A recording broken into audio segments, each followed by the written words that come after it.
Hey everybody, time for the second status update for Channel Master. If you're new here, Channel Master is 12 YouTube channels. I'm going to launch them sequentially, each about a different subject matter that you vote on. That's Channel Master, by the way. In today's status update, we're talking about my holiday wishes, the second video, which I have finished and published and is live now for the sub-channel The Strange and the Weird. I'll also give you a preview of the next third video, which is incoming, and then we'll talk about some YouTube strategy topics that I've been thinking about recently.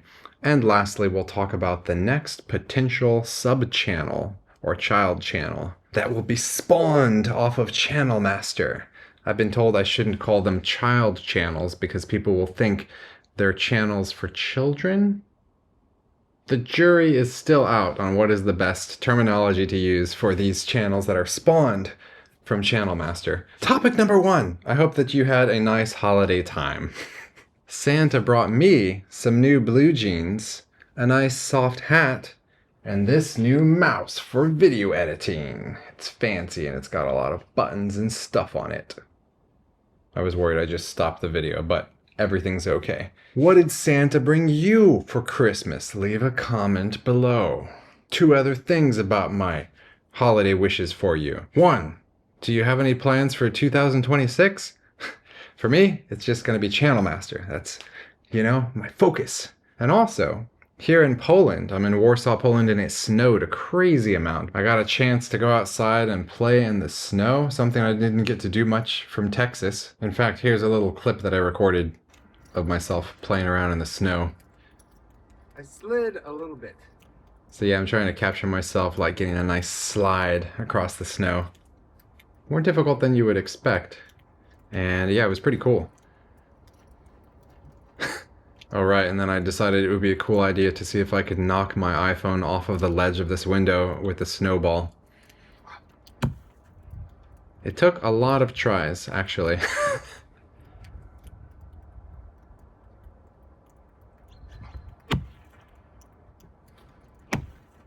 Yeah, well, I didn't get it on this take, as you can see. So I hope you had a nice holiday time. I hope you're going to have a great 2026. And now on to the second section, which is I published a new video to The Strange and the Weird. As you can see here, we now have this second video published. So the first one was about just 7 random strange things. And this new video is about body modifications. Yeah, some people do really strange things to themselves. So you can see that thumbnail that I've got going on there. Actually, I had a different thumbnail from the beginning, and then I thought about it and the next day and I changed it up. So here is the original thumbnail that I designed for the first 24 hours before double thinking myself and deciding to change it out for the other one. So which would you click on? Would you click on that one? Or would you click on this one? If you were on YouTube and you saw one of these, which one looks more interesting? So this was the original concept that I had. The reason I changed it to this is because I thought this one's too busy. There's too much going on. If you're looking at this thumbnail and it's real tiny, like, are you gonna know what's going on at all? And then I remember hearing something about thumbnail design where they said like you should only have like a maximum of like 3 things that the viewer should focus on. And I thought I had like broken that cardinal rule by designing so many people in there. I don't know. Oh, and I forgot to mention, if you want to watch this new video, I'll put a link to it in the pinned comment below. Okie dokie. Let's take a look at the analytics for this channel. As you can see, I actually published this new video a little while back. And I hadn't had a chance to make a status update video yet. But if we look at the last 90 days, you can kind of see those first 2 videos. This one has a much bigger spike because I told you all about it before in the first status update video and then you all went over to watch it. Whereas the second video has a much smaller spike because I haven't mentioned it until now. If we take a look at the content tab, we can see that the first video about the Robo-Wolves has 212 views. And the second video has 79. Now we can hop over to the analytics tab for the entire channel, hop into the content, then we can look at, 1.2 thousand impressions. That's actually pretty good. That means YouTube showed my videos to 1.2 thousand people, and the average click-through rate of all those videos was 6.2%. So I find the click-through rate especially interesting. Once we've selected that, we can come down here to see more. and get a more detailed view, I can change it to content instead of the whole channel, get a breakdown per video. We can see, surprisingly, the click-through rate of the first video is 8%, which is pretty good, and the more recent video has a lower click-through rate, which wasn't really what I expected. And that's funny. Look at this. This is for the last 28 days, but the second video has 900 impressions.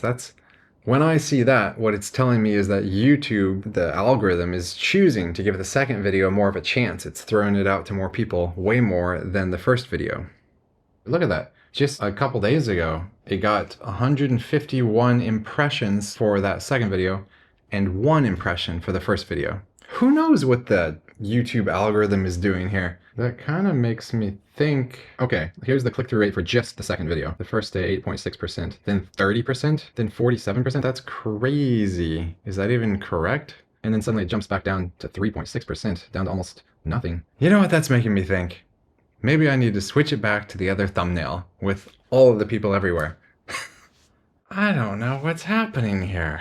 Last time I tried one of these A/B tests that they allow you to do, but it's kind of like a waste on such a small channel. YouTube runs it for several weeks and then just said like, there wasn't enough data to have a conclusive result. So I kind of think the A/B testing is more useful for larger channels. So in this case, I'm just gonna flip it back to that first one and give it a try and check the analytics after maybe 5 more days. That's the best I can do with such a small channel. But for this first video, if we look at its individual analytics, we can see that the number of impressions from the beginning, like it's just kind of flatlined. Even for a couple days in a row, it got like no new impressions from YouTube at all. It's like, I don't know. I thought the first video was all right, but YouTube is like, no, we're not going to recommend this to anyone. And it's funny that that second video is performing so much better than the first. Oh well, you can spend all day wasting your time trying to read the analytics and understand what it means. So let's just move forward to the next topic, which is the third video, the upcoming one, which is not out yet, which I am in the middle of editing. You know, this whole child channel is called The Strange and the Weird. So it has a topic / niche, but because I'm not necessarily an expert in this topic, I'm kind of experimenting. I haven't done a channel like this before, so I'm trying to understand the format of the video that I'm making. In the first video, it was just kind of a random list of weird and strange things. That's the one that says Japan is making robo-wolves and 7 other strange things. After making that video, I thought about it for a while and decided on the second video that I was going to have a very specific theme. So like weirdness, but like a theme, and then all the content I feature is aligned with that theme. And as you know, the second video's theme was body modifications. So in this case, it was kind of easier to find the video footage that I was going to be reacting to. I just went to TikTok and just typed in like strange body modifications, and a whole bunch of videos came up that I was able to react to. You will kind of notice in this second video that I have like myself to the side, and I have kind of like a box, you know, with a border, which is the content that I'm reacting to. I also thought that it was going to speed up the production of the video because I could just grab that, just scrape that screen content and react to it and be done. Don't have to like search for videos about this kind of stuff. But this second video ended up taking a super long time to make as well. I also did make the background dark, kind of change the appearance to be more weird, as some of you had suggested. I do like to change things up a little bit from video to video to like see what's going to work.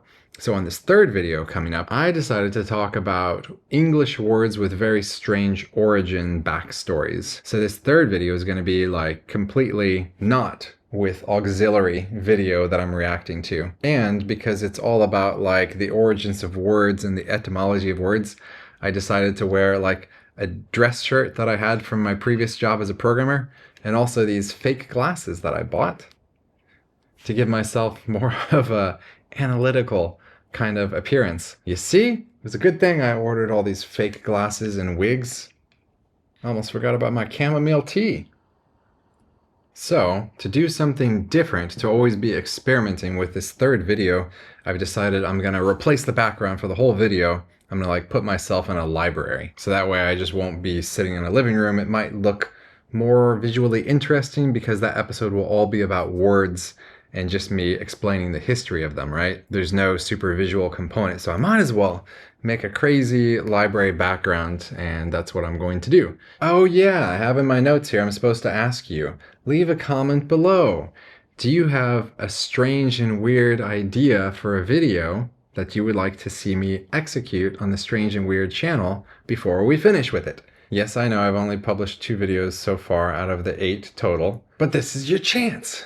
And lastly, last topic for this status update, what about the next channel? What about after the Strange and the Weird channel? What's that topic gonna be? I mean, we're not really close enough for the voting yet, but I've already been thinking about it because the experience for me creating videos on the Strange and the Weird has been a little, I guess, stressful, because as you may have noticed, I'm super behind schedule. That's because of the holidays. That's also because of the nature of this Strange and Weird channel. What it is a topic that I am totally unfamiliar with, which is great. That's part of Channel Master. We have me trying to do things.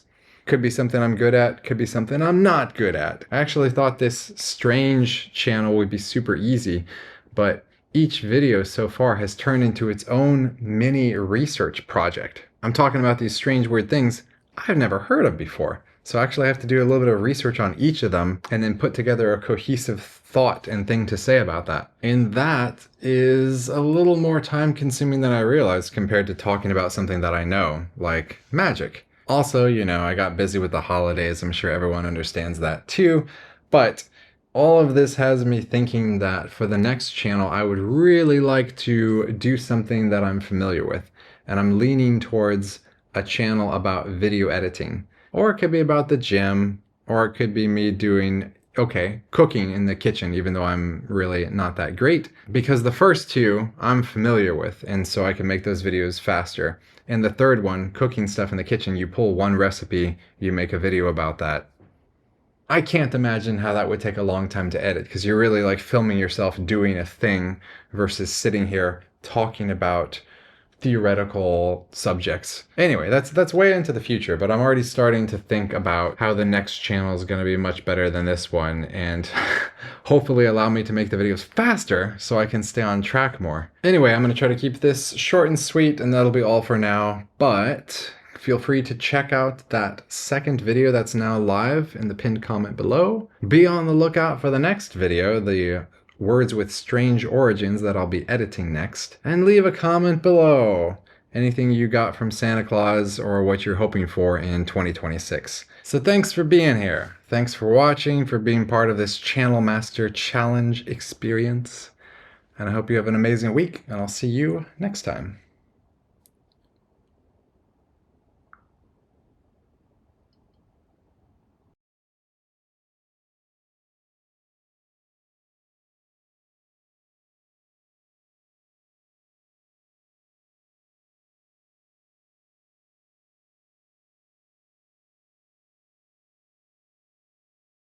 Mmm, chamomile.